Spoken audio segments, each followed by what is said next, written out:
Hey everyone, welcome back to my channel, or welcome to my channel if this is the first time you're viewing. I have been MIA for the longest time. This video is a little bit about what's been going on in my personal life, and then also I'm going to talk about the last 6 or 5 books that I've read, thrillers especially, that I really want to promote and put out there because I know that my channel is thriller heavy, so I think that the people who do view my channel will be looking more for thriller recommendations.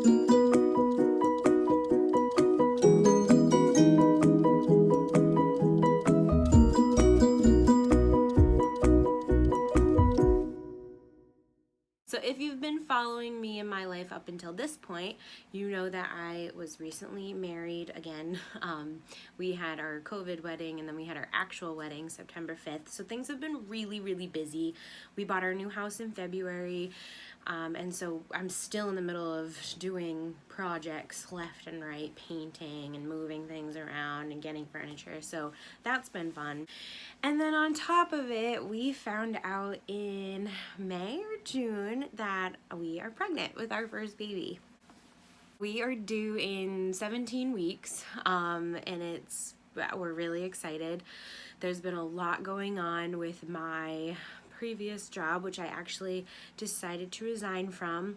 The stress and the workload was just too much for me in this time of my life, with everything going on, and with Mark and I starting to build our family, and we plan to have more children, so that's kind of the goal. And the job just wasn't working out for me personally, physically, mentally, emotionally, so we decided that it was in my best interest and our family's best interest to part ways and maybe do something different. So I've had the last 2 weeks off, which has been amazing, and I've been meaning to put a video out, and I've kind of fiddled with the idea of making my channel 2 different things, so I'm kind of still stuck in what I'm gonna do here. But I did want to share the news with my viewers, and then talk a little bit about what's been going on, and also discuss these books that I've read that I really want to get out there. I'm also going to be talking a little bit about my online book club to see if others want to join. It's really just 1 book a month, and we get together at the end of the month and discuss it. I will have a separate video kind of talking about the books that we've chosen to read, what ones I liked, what ones I didn't like, more in depth, etc. So that's the big news. That's what's been going on, and I will be working less hours at a different job, so I'll have more time to produce more content, and I'm really excited about it. You may also have noticed that I switched rooms. We decided that the baby's room was best to be in a smaller area of the house, and so I switched my book room library to this room, which hopefully will also double as an office, because I am looking to work from home eventually. And then the other room is now the dining room, so a lot of things have been going around, but I will eventually do a full bookshelf tour, full library tour as soon as I kind of get everything together. I'm still trying to decide if I'm gonna paint in here, but I'm kind of burnt out from the painting, and I kind of just need a break. So from May to September, with the wedding and everything going on, I was reading very, very little. I still am reading some of those books from back in May, like my pregnancy books and my breastfeeding books, but they're bigger, and I kind of want to read them as I hit those milestones. So those I'm still in the middle of. So I have been reading, just not as much, and so that's been kind of disappointing as well, because of my dog's scratching himself. So because of my job, it was very overwhelming and stressful, like I said, especially during COVID.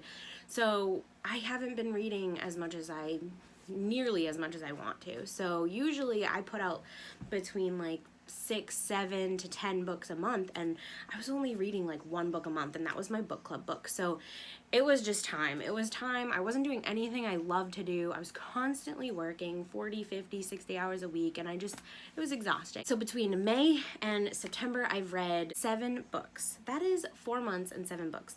I know it's not a competition, but it is within myself, and that just was not okay. But within those months, I read a few good ones. I'm not going to mention too much about the Song of Achilles or the Girl with the Louding Voice because I'm going to do a separate video on those. But those were two of my book club picks, and they were amazing. They both got 5 stars. I also read Pretty Little Wife by Darby Kane, These Things Hidden by Heather Gudenkoff, and The Long Walk by Stephen King. And I'm not going to talk about those again until I do my book club video. So that brings us to August, which my first and only book I read in August was We Are the Brennans by Tracy Lange. And this was a book of the month pick for me. I've still been keeping up with the book of the month. As you can see, this shelf here is all book of the month picks. And I have not read any of those. So this whole shelf is I have not read, those I have read. So I've been trying to get through my book of the months, and I'm slowly creeping my way down the list, but this was one that I picked on a whim and I decided to read it. I was looking for some kind of like family, contemporary, like hard-hitting aspects and more drama, and I think that this book definitely delivered.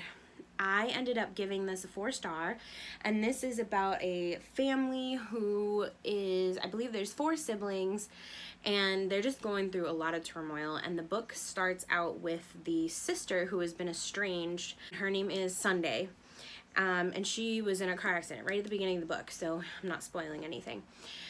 And then that accident kind of brings the family back together. I'm not going to go too much into detail about how much or like what the drama entails because that would spoil a lot, but there are multiple stories within the story that kind of tells you, you know, why the family was estranged and what was going on, what was happening. There's a love interest, kind of like someone who's already engaged or married, and, you know, there's that past tense relationship that was, you know, they were together for 10 years or so. So that I love that.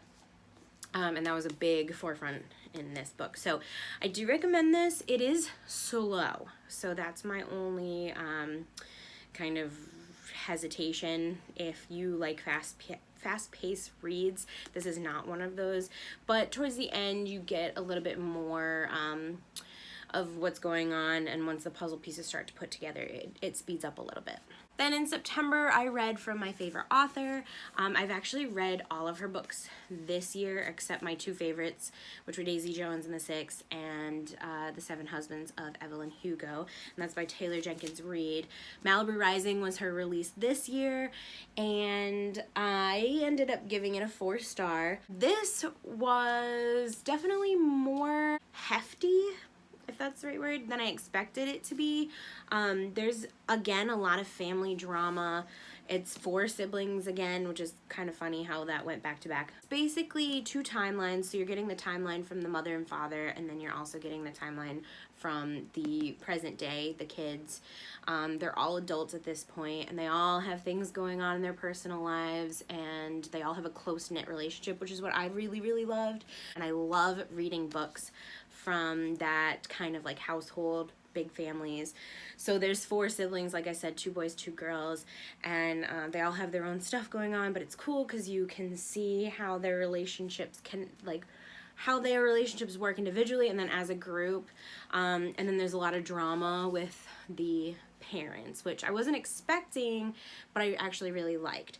So I guess what I didn't like about this book is it was very slow paced. And again, I think that goes along with the family drama theme, but it was a little too slow for my liking, and I was always waiting for something to happen, always like action. I'm waiting for something, for the ball to drop, and I just wasn't getting that because I feel that most of the time in Taylor Jenkins Reid's books, she does that, and there was just no like punch to it. And the whole thing revolved around this party that the older sister plans every year. And I just kind of, throughout the scenes of the party and the different perspectives at the end of the book, I was just kind of lost, and I didn't see the relevance of putting all those different perspectives in, and I just kind of lost interest towards the end of it, whereas usually in a book you gain the interest because you want to know what's happening, what's going to happen, and what the end result will be. So I gave this a 4-star. I guess I'm leaning more towards 3.5 the more I talk about it and the more I think about it. I just love Taylor Jenkins Reid so much that it's hard for me not to give her a 5-star. So I was disappointed. This definitely wasn't the kind of flavor I usually get from her, so I guess it was just a little disappointing. But it was still a good book. I still recommend reading it and checking it out if you love her and you love her writing, because that ultimately is the biggest part of Taylor Jenkins Reid that I love. So check it out. It is worth reading, but it is slow pace. So we're in October now, and this is the 2 weeks I've had off, so I've been knocking books out left and right. So I'm just going to talk briefly about some of them. The first one I'll start with is one that I actually ended up DNFing with like, I don't know, like 50 or 60 pages left. I hate wasting time on books. Now, this stage of my life, I hate wasting time on books that I don't care about, and this is one of them. And this was actually one of my book of the month picks, and it's Beach Read by Emily Henry. And the only reason I picked this up is because everybody raved about it. But I think I've realized at age 28 that I should not waste my time on romance anymore. I hate it. It's corny, and I cannot get over it anymore. I'm looking for the story in the background to be good, and if there's a couple little relationship corny things in it, fine. But 9 times out of 10, the romances that are recommended on other YouTube channels, it still has too much of it, and the story behind it's not very well written. So that was this case.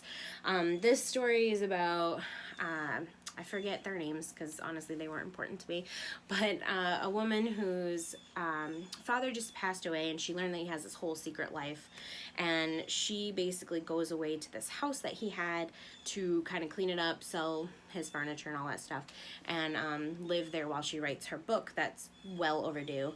And she is a romance author. And then she meets her neighbor, who actually she went to college with, I believe college, and I forget his name too, but he is also an author. He writes more like dark non-fiction-ish stuff because he like investigates like cults and stuff like that, which would be cool, a story on its own, but together it's just, it was too much. It's too corny. I can't do it. So, yeah, I ended up DNFing it. The story I just didn't care about. I didn't care about either of the characters or what they were going through or what they went through. And I feel bad for saying that because I know a lot of people love this book, but yeah, it just wasn't for me. If my husband ever gets around to building my little library outside, I'm putting this one in there first. Now, a great book that I read, which was actually my first 5-star, I believe. I've had this book on my shelf for so long, and it's October, September, I want to read something thrilling, something spooky, so I put a bunch of recommendations on my book club for all of these thrillers, and they all got pretty much the same amount of votes. So I said, hey, let's just read this book this month, this book next month, and then this book at the end of the year. And I actually was so in the mood to read thrillers that I just knocked them out. But this one particular book has been on my shelf since the beginning of my thriller adventures, and I just never picked it up, and I'm not entirely sure why, because everybody raved about it, and I'm so glad that I finally did, because I plowed through it. And it's Sometimes I Lie by Alice Feeney. Is about a woman who's in a coma, and really on the back it tells you exactly what you need to know. I'm in a coma, my husband doesn't love me anymore, and sometimes I lie. And so you're already going into it with this expectation of an unreliable narrator, which who doesn't love that? Especially in a thriller. So you go into it not really knowing who to believe, not really understanding what's going on, and the story unfolds. You go back and forth with who's the bad character the whole time, and then you also go back and forth from journal entries, which is fun. You're definitely trying to figure out what's going on the whole book. I'm not going to say any more because I don't want to spoil it if you haven't read it yet, but it was really good, gripping. Definitely a psychological thriller. Definitely got Gone Girl vibes.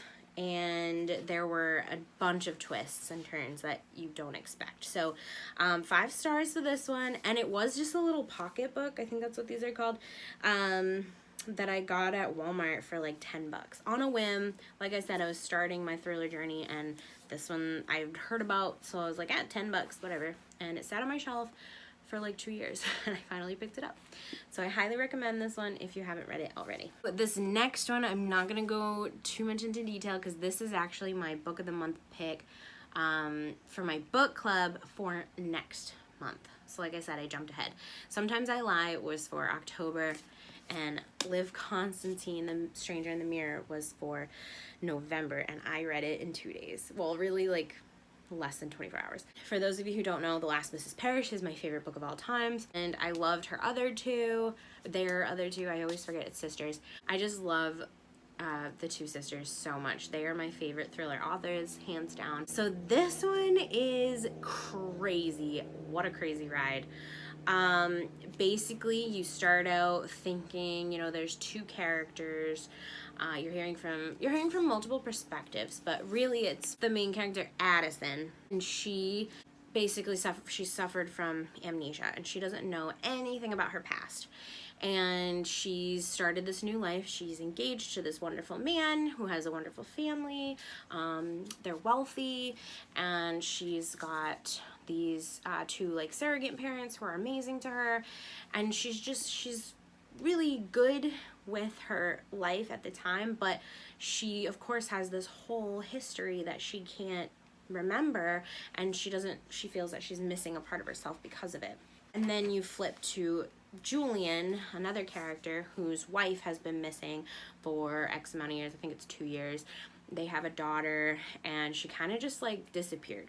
There's no sign, no trace of her. She left all her belongings there, didn't take any money, just flat out vanished. And he's been trying to find her for the last couple years. And so you kind of think that they connect. Do they? We don't know. I'm not going to spoil it.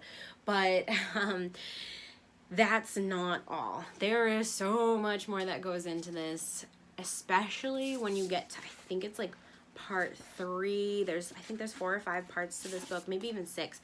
And you just go for a wild ride. So I highly, highly, highly recommend this. It was so fun. The ending was not at all what I thought. It was fun. It was a fun ride, and it was definitely a psychological thriller, and just like weird. 5 stars. I hope they come out with a new one every year because I'm just like craving them constantly. The last one was also a whim pickup, but it was really fun. This is her debut novel, I believe, and this is Just One Look by Lindsay Cameron. Basically, the introduction talks about a woman who's working for this law firm as a temp, and she gets somehow lost in the emails between this man named Forrest Watts and his wife Annabelle. And I don't remember exactly. It was kind of confusing because I don't know anything about law or the way that the temp agency works when you work for them, but basically they had to filter through these emails and look through the documents, and she kept getting the emails from Forrest and his wife Annabelle. And so instead of just putting it in the folder that she's supposed to, she just takes a little peek, and then she becomes obsessed. And there's no secret about that. That's right in the synopsis. She literally becomes obsessed to the point where she's like writing everything down, knows what his allergy is, knows the color of the shirt he wore last Wednesday, like obsessed. And she has a rough history past with violence, and also we think probably obsession with another person, but I won't go too much into detail. So right away you're not really fond of her character, but it gets crazy towards the end. Like I started to put it together, but it gets pretty crazy. So and it was really cool, and I just love the whole story behind, like, oh, she saw his email and then became obsessed with him, and then searched through all his emails and like tried to hack into his password and all this stuff. And it's just, I love stuff like that. It would make a really good movie, so I love reading it in a book. So I do recommend this. I gave it 4.5 stars. There were bits and pieces I think could have been cut out. She's a extremely heavy drinker, and she pops a lot of pills too, so you kind of like, you already know she's kind of unreliable, but also that she has an obsessive past. So there are some things that you just get annoyed with quickly, I think. I did anyway. That's why I docked it like the half point. But really, it was interesting. I read it quickly. And overall, it was just a good psychological thriller. Those are all of the books that I wanted to talk about, aside from my book club picks, that were just fun reads or, you know, not so fun reads, and some controversial opinions as usual. I hope that you enjoyed this video and that you subscribe if you aren't already. I definitely talk about thrillers a lot, and I will be for the next couple months because I'm in a thriller mood. I'm finally over my reading slump, which is just, I'm so thankful for. And I'm, like I said, I'm going to be working an easier, less tolling job, so I will have more time to read and produce content, and I'm really excited about that. I'm also considering talking about baby and stuff like that, so if you're interested, definitely tune in to that stuff as well. Thank you all for watching, and I will see you next time.